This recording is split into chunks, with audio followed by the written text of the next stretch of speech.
Any other key takeaways from NEM-3, Adam? I think the one other one that's coming up a lot, actually, I'll even show you my template really quick if I have it up. We've been building some super cool templates in Energy Toolbase to better communicate the economics of storage. And this is a really cool one. I'll keep this short and sweet right here. Yeah, it's definitely a complicated challenge to communicate the value of storage along with PV. It is, and just the mechanics of NEM-3 and this concept of net billing. So we spent a lot of time building out this template. This is live in our gallery. Just kind of a little explainer on all the specifics of NEM-3. So let me just walk you through this. It's pretty short and sweet. Okay, we're just really transparently showing a customer what their current usage and current bill is. A lot of people like to think in terms of blended values. I like looking at this, especially in a commercial setting, the breakdown between energy and demand costs.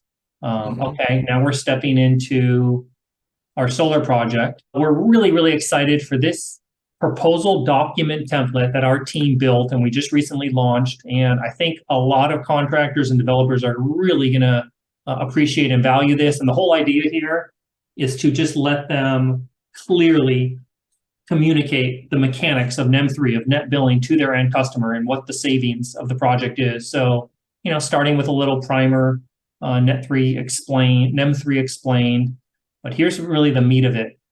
So we just start with a page that's just showing the customer their historical usage and cost of energy. It's nice to at least kind of have a blended value. Yeah.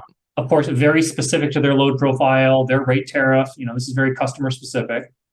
Okay, now we're into this is a really useful way, and folks are going to get familiarized thinking in these terms, which is, okay, I've sized my solar system. How much, this is a residential project for this one, I just have to bring up, how much of that energy, that solar production exports to grid. Yep. That's not a typo. In this case, almost 60% of production exports to grid, whereas 41% reduces exports. Yep. And then, or 41% is consumed as is produced. That's exactly right. Yeah, it would be. Yeah, right. That's exactly right. Yep. That's the way to think about it. Yep. And then separately, this is a really nice thing. Okay, now we're looking at adding storage.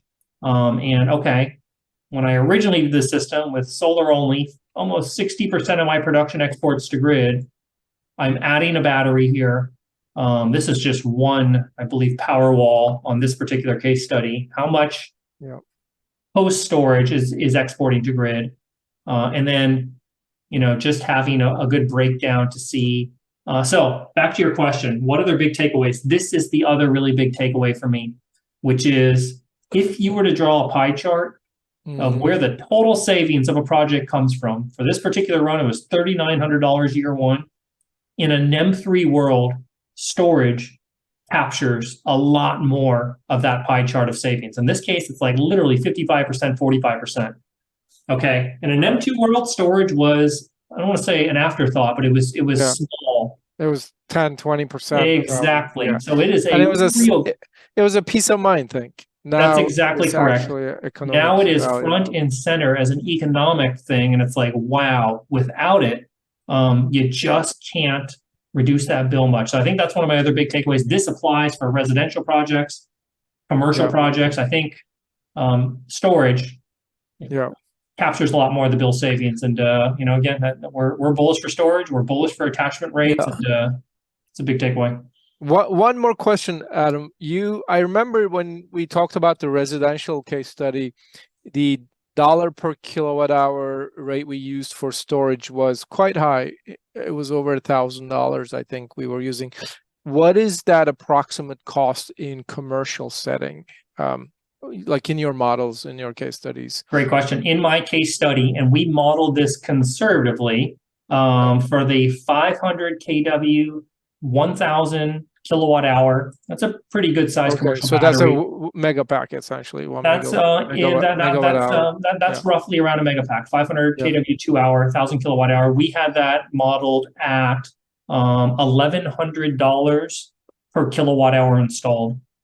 I think So that's expensive, but I'm glad you think that, because I would love for that value to, somebody to be able to install that at $900 a kilowatt hour installed and still make money as a developer, installer, EPC, because the economics will be that much better. And certainly, I don't know when, because there's, we're still facing the supply crunch on the storage prices are not dramatically dropping right now, but you play that out over the mid or long term, of course those come down. And that makes the economics more compelling to the end customer, which that's always what I'm optimizing for and what I hope to see. Yeah. Great. Okay. Yeah.